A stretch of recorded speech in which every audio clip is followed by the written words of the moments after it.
Hi there, it's Natalie Jensitz. And Rashonda Thornton. We're back with day 16 of 30 days, 30 ways to better health and mindset. And today is our halfway check-in point. We're halfway there. Wow. Woo! Went by So, fast as I thought. can you believe it? It's gone fast but slow. You know what I'm saying? Yeah, I agree. So it's been awesome though. Wanted we're all in this shutdown together. We're all a little more cooped up than normal. And Rashonda and I thought it'd be a great time to give you guys some tips and help us get through this time together. And it's actually helping us as we go as well. It is. Because we'll touch on that a little bit more later. But for today, yesterday we talked about handling frustrations with your family. So that's definitely worth taking another look. Today we're doing a check-in point. So we're going to talk about some of our favorites and what we see that has changed and worked for us and what we might still want to improve on a little bit. So we're going to kind of have some freestyle conversation back and forth, but also give you another way to kind of do your own self-evaluation and move forward from there. It's all about progress, not perfection. It's a Yes, journey for us all.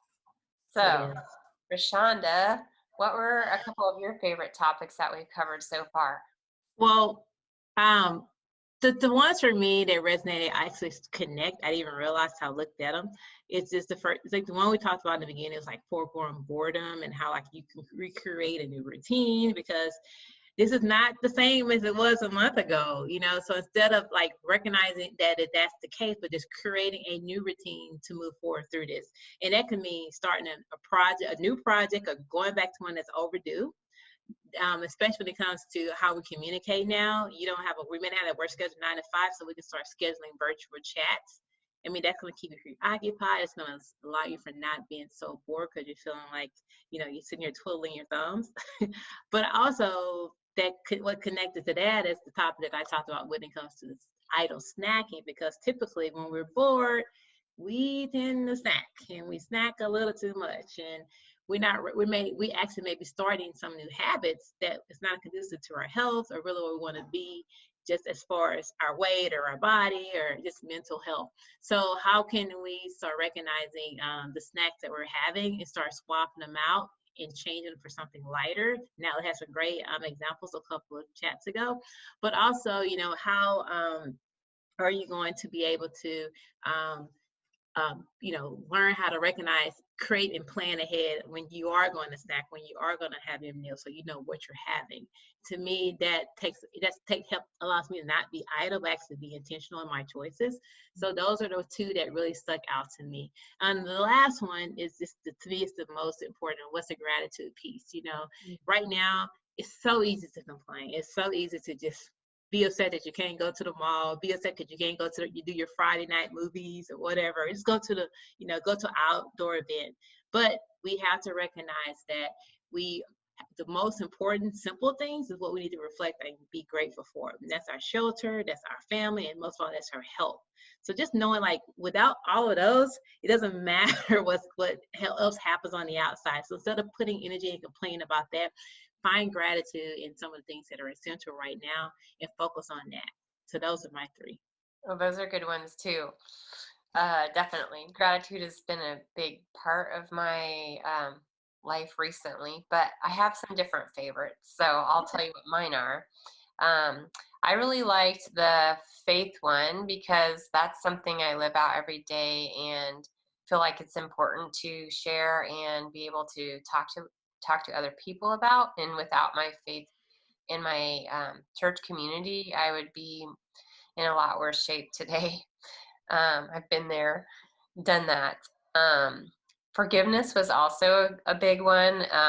You could probably tell when I was talking about it, it has definitely made a big change in my life and in some huge ways, some huge ordeals in my past that have completely, liberated me, that I've been able to forgive. And then even now, especially with the kids and the husband all in the house at the same time, definitely in a sense of daily grace given, like forgive that act. I know you didn't mean any harm by it or whatever, or weren't trying to get under my skin or whatever it may be, and just be more accepting of each other as far as that goes. What was my other one? I had to write down because there are a lot. There Um, were, it's hard to pick top ones. yeah, loneliness was the other one. I liked that one, Rashonda, because it kind of challenged me. It's not something I think about typically because I am surrounded by people, especially right now. There are times when I feel lonely, even when I have people around me, and that's a different kind of a lonely and not fun either. But it made me think about people who are going through this and just different underlying causes or reasons for loneliness. Like if you're retired, if you're working too much or too little, if you're an empty nester all of a sudden. So those are valid reasons to feel lonely. There are others. I'm just naming a few that I remember. And then add to that this shutdown that we're experiencing, and it can be, you can let it get out of control. So I think that's important to address that and notice that and take actions to move forward. So I Yeah. thought that was really good.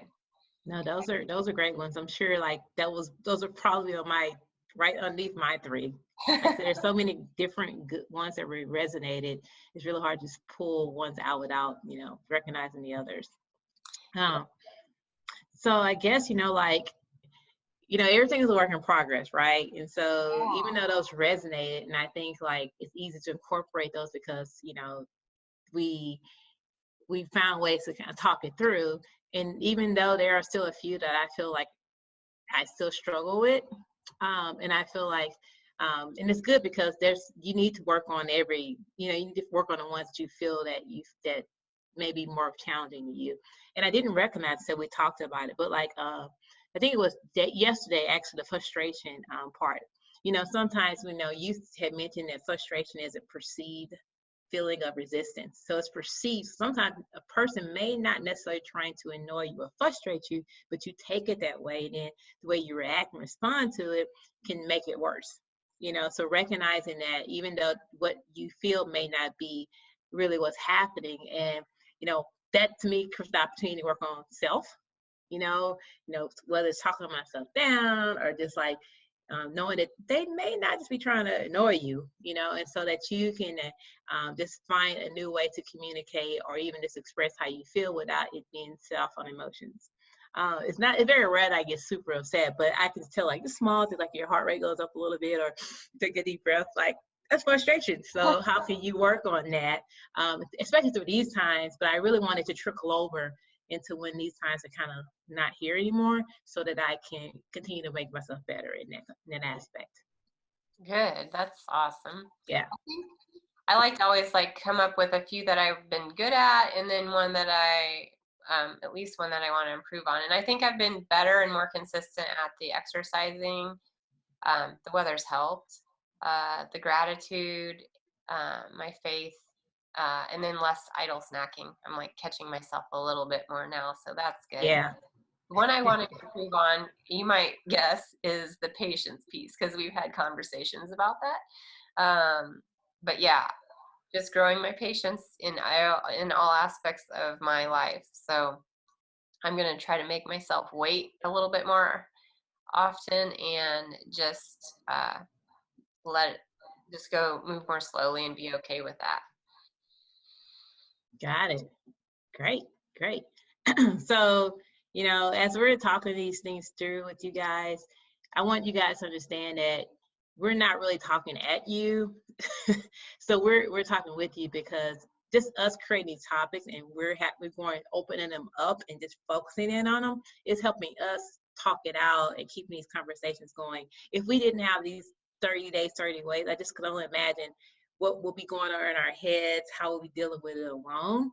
So we know that just us talking to each other has helped us individually. And as we see that, we think it would be a great idea if you're watching this, if you have a close friend or relative, how can you bring him or her along with you and kind of go through these days, but create a conversation around it. it has done major for me. It has really helped me over these last 2 weeks. Has kept me thinking positive and being hopeful. And again, I would not have even communicated any of this as well for this particular project that we're doing. Right. That's true. I agree. I was thinking about that too. And yeah, I would be feeling a lot more "Ugh," if we weren't doing this. So we're going to leave our YouTube channels on this post thread too, because if your friends and family are not on social media, they can find it there. Yeah, yeah. So we'll be back So tomorrow. This is just the halfway point. We got two two more weeks. more. Yes. So encourage you guys, be positive, work through some of our talks. It will help you because has helped us. And have a great Thursday, and we'll see you on Friday. See you later. Bye bye. Bye.